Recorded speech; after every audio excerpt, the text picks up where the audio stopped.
Revista Justiça Entrevista. E agora no Revista Justiça vamos falar sobre o divórcio. Está crescendo o número de divórcios durante a pandemia. Para falar sobre ele e também as consequências desse divórcio, eu converso com a doutora Ana Brocanelo. Ela que é advogada, especialista em Direito de Família e Sucessões. Doutora Ana Brocanelo, seja bem-vinda à Rádio Justiça mais uma vez. Bom dia. Bom dia, Sérgio. Obrigada pelo convite. Doutora Ana Brocanelo, temos mesmo, de fato, um crescimento no número de divórcios desde que estamos agora começando essa pandemia? Divórcio no Brasil, Sérgio, já não é uma novidade, principalmente depois da lei de 2010, que transforma o divórcio direto, né, que ele traz para a nossa legislação o divórcio direto, fazendo com que aquele pedágio que nós tínhamos antes da obrigação da separação e após a conversão em divórcio não existe mais. Então, ele já vem crescendo ao longo desse tempo, já facilitou, né, a vida dos cônjuges na dissolução daquele vínculo matrimonial, daquele vínculo jurídico, e hoje, com a pandemia, tem aí uma grande número, a gente vê um crescimento maior, justamente porque as pessoas, ao estarem trancadas em casa, confinadas ou isoladas, como a maioria das pessoas preferem dizer, acaba convivendo muito mais com aquele cônjuge, com os filhos, naquela situação familiar, se vêem presas, né, naquela situação, e acaba aí resolvendo com que o divórcio é a solução mesmo para se desfazer muitas questões do dia a dia.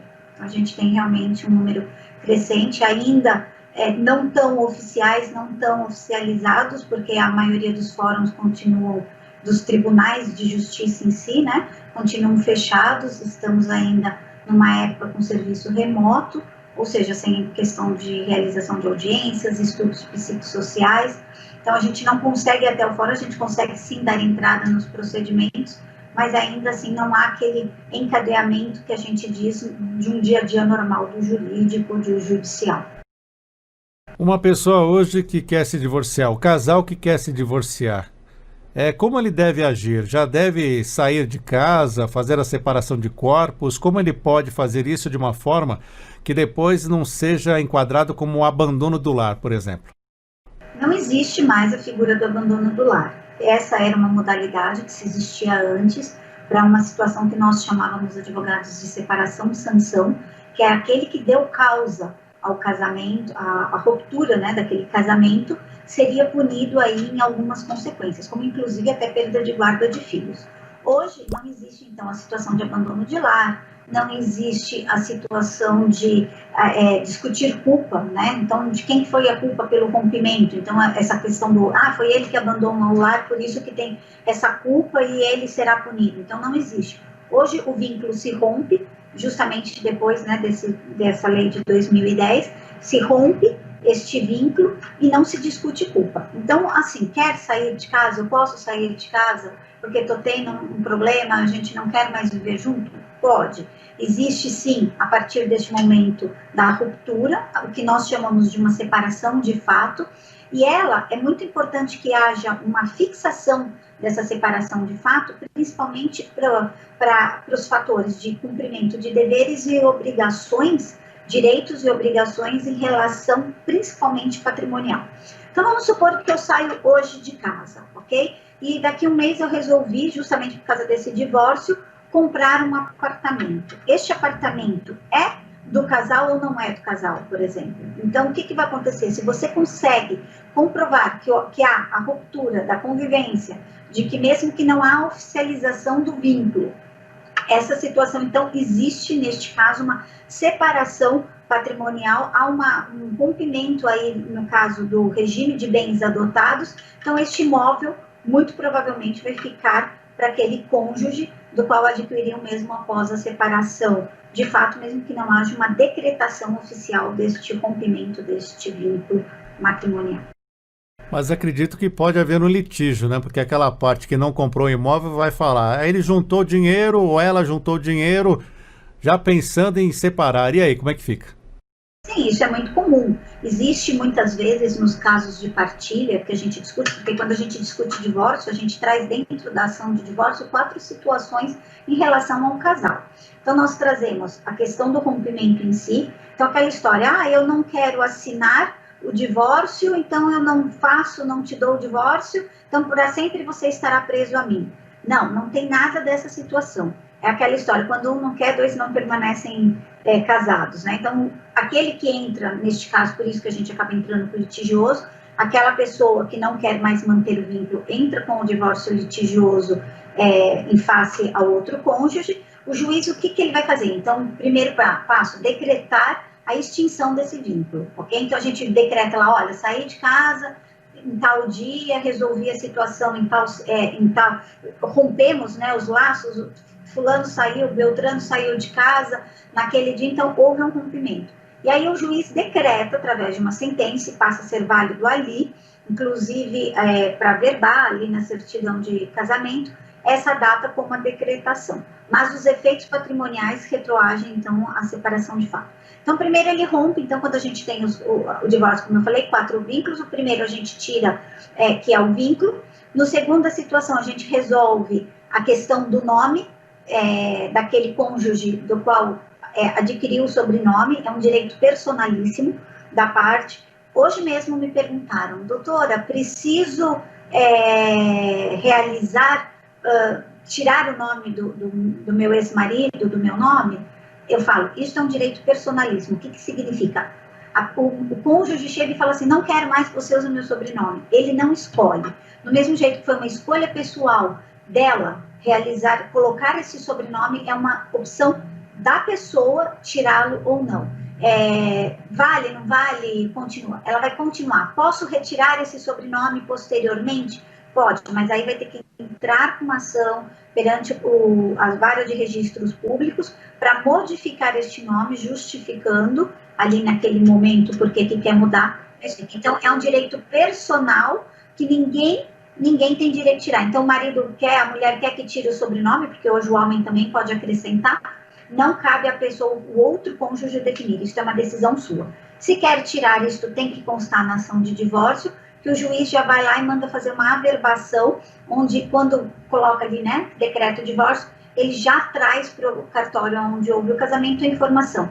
Por exemplo, o cônjuge voltará a utilizar o nome do solteiro, por exemplo, que é o nome que você tinha enquanto solteiro, aquele que traz o seu patronímio, que nós falamos familiar, combinado? A terceira situação que a gente resolve dentro de um divórcio é a questão da partilha de bens. Então, a gente vem justamente nessa situação.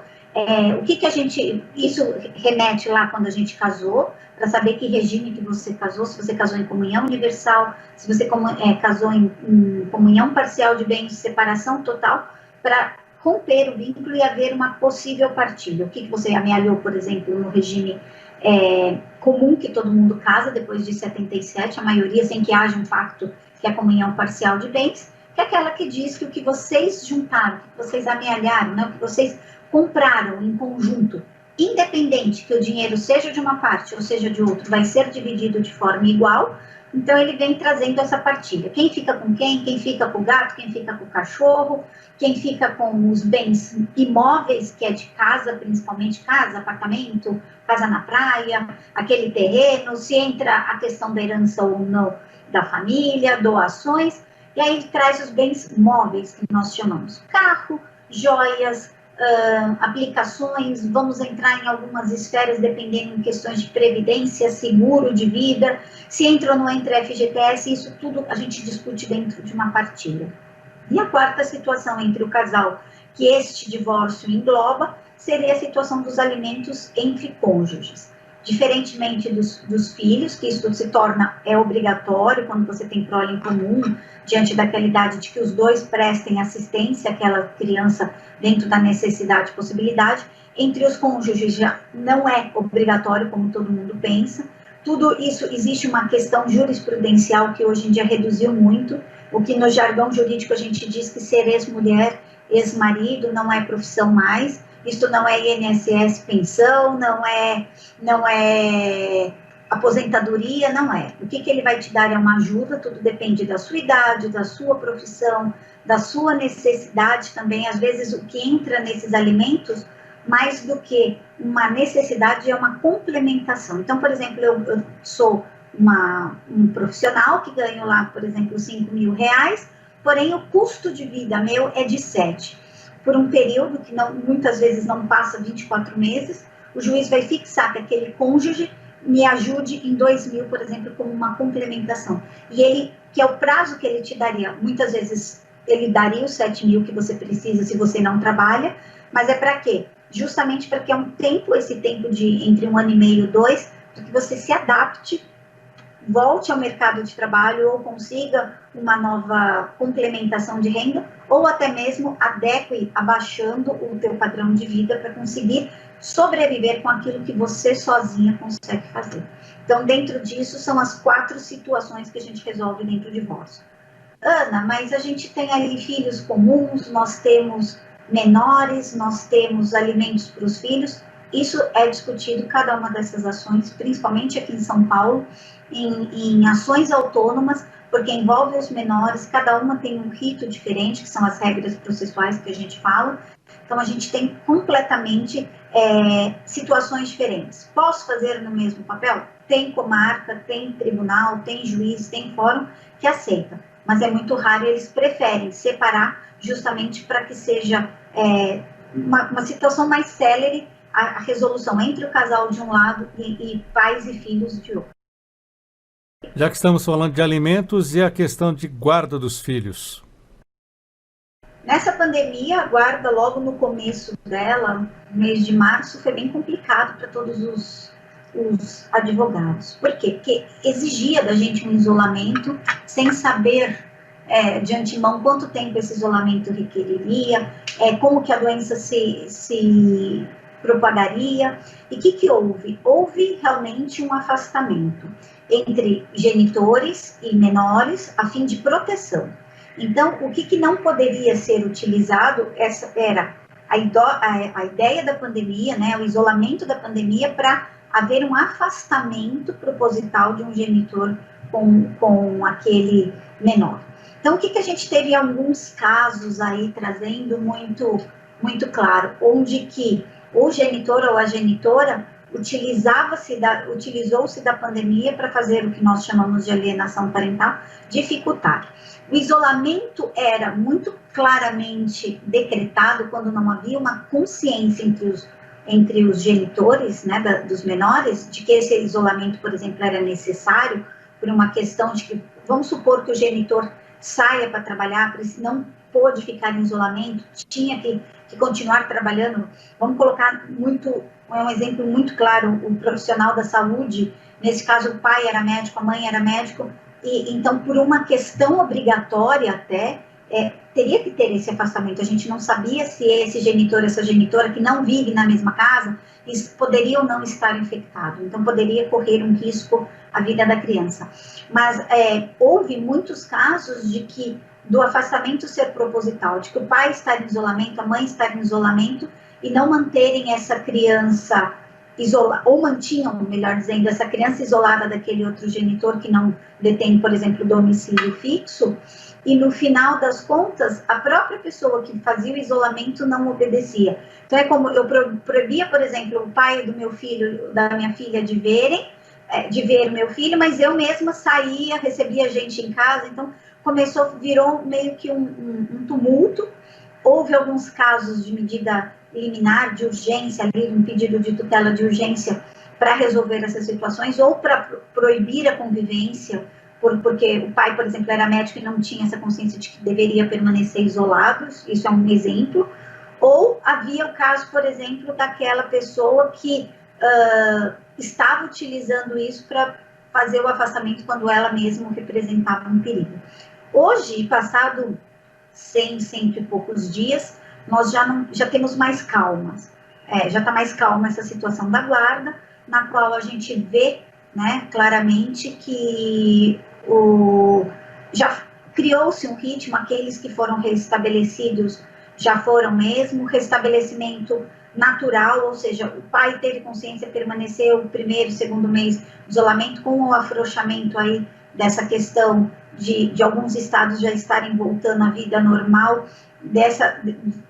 da consciência do genitor de reestabelecer sem a ajuda da justiça, e aqueles que foram impostos mesmo através de ação judicial, de que houvesse, se mantém cumprindo, e aí ele já volta e enquadra nas visitas, né, no regime de visitação ou convivência natural da criança. Doutora Ana Brocanelo, neste momento em que o casal chega para pedir um divórcio para o advogado, esse advogado também tem que ser um pouco psicólogo para ver se consegue contornar a situação? Pouco não, muito. A gente é o que mais escuta, na realidade. Justamente, a gente tem um problema, Sérgio. As pessoas, direito de família é um direito completamente diferente de um direito empresarial, de um direito societário. Quando você pega na letra fria de um contrato e você fala A tem razão, B tem razão. Quando a gente advoga exclusivamente no direito de família, que é o meu caso, a gente se torna, não é pouco psicólogo, a gente se torna muito, porque é no nosso escritório que as pessoas vêm chorar as suas primeiras mazelas. Eles vêm com todas essas questões, essas lendas urbanas de direito de família, onde existe o abandono de lar, onde ele me traiu, ela me traiu, ele não é um bom pai, ele não é um bom pai porque paga somente R$300 de pensão, as alienações, família, a pessoa chega destruída, chega doída, né? Então, o que acontece? Você é o canal. Então, ela chega te contando, muitas vezes, todas as situações, achando que isso são fatos que ela vai ser escutada, que o juiz vai escutar isso. E como a gente não discute mais culpa, não tem essa questão, se você me traiu, você vai ser penalizado, se você fez alguma coisa diferente e isso implica, como isso para a gente não importa, a gente acaba sendo muito mais pragmático, essas situações que a gente vai discutir culpas mesmo, acaba sendo diferentes, a pessoa se sente injustiçada, ela se sente não acolhida, ela não se sente escutada. Então, nós, né, advogados, temos um papel de psicólogo, porque é onde ela vai escutar, de você falar, eu entendo a sua dor, eu entendo todas as questões, mas isto juridicamente não vai ser escutado, porque hoje não tem. E aí é onde, Sérgio, a gente tem uma grande mistura das mágoas e dos problemas, porque como não se discute isso no divórcio, muitas vezes isso transfere para as áreas de guarda, para as situações de guarda, para as ações de guarda, onde essa dor toda da traição, você traz como ele não é um bom pai, ela não é uma boa mãe, mas não é em relação à criança, porque aquele genitor não traiu aquele filho, traiu aquela mãe, traiu aquele cônjuge, traiu aquele pai, e as questões não são trazidas, né? Não são escutadas. Então, é onde acaba criando dentro da ação, que deveria ser a que menos versa sobre o casal, é a que mais fala sobre os pais, e quando que deveria falar das crianças, que é a ação de guarda. Então, tem um reflexo, essas questões psicológicas, novamente em relação às crianças. Por quê? Porque elas já já estão sofrendo com a separação, aquela escolha da casa da mãe, a casa do pai, adaptação muitas vezes não só de ter duas casas, adaptação de ter terceiros, que muitas vezes os novos relacionamentos te impõem, a adaptação de um novo padrão de vida, porque é inegável que dentro de um divórcio cai o padrão de vida por uma série de questões, porque passam a ser duas casas, não é uma soma, né? É uma divisão, muitas vezes nem sempre igualitária, de despesas. Então, ela novamente ainda tem a questão toda psicológica de ter ser realizados estudos psicossociais, porque pai e mãe, genitores de forma geral, não conseguem se escutar e trazem as suas mágoas, as suas mazelas, as suas dores para dentro do processo. Doutora Ana Brocanelo, para encerrarmos, um casal que está pensando em se divorciar, quais os conselhos que a senhora dá para que eles reflitam bem nessa decisão? Tem que pensar se é exatamente o que vocês querem, se é o momento, se não é só uma crise no casamento. Não sendo, tem que procurar a ajuda de um profissional que os oriente sobre a questão de divisão de bens, a questão de guarda em geral, que eu acho que aqui é o que mais pega, que haja uma orientação para que seja feito. Hoje existe sim, não precisa ser feito necessariamente judicial, dependendo das situações, cabe divórcio extrajudicial. Hoje vai ter um abrandamento agora ainda em relação à pandemia, de muitas vezes ser feito o divórcio consensual extrajudicial até através de câmeras, como nós estamos fazendo essa entrevista. Então, a facilidade, mas sempre através de um profissional. Não é porque a gente acha que a gente é melhor ou que a gente que haja uma indução, né, de procurar um profissional, mas é porque é através deles, eles que derrubam essas lendas urbanas, é através deles que vai haver uma orientação, um equilíbrio na partilha, um equilíbrio nas situações, principalmente na questão de guarda, para que os pequenos não sofram tanto com essa nova fase aí de vida dos pais, deles mesmos, com brigas muitas vezes desnecessárias, que basta às vezes uma sentada, uma conversa, uma escuta com o coração que a gente consegue resolver, ok? Muito bem, falamos sobre divórcio, guarda e alimentos em épocas de pandemia. E você, ouvinte, pode daqui a pouquinho assistir essa entrevista novamente no Facebook do Revista Justiça. Conversamos sobre isso com a doutora Ana Brocanelo, advogada e especialista em Direito de Família e Sucessões. Doutora Ana, obrigado por atender a Rádio Justiça. Até uma próxima. Obrigada, eu agradeço e permaneço sempre à disposição, Sérgio.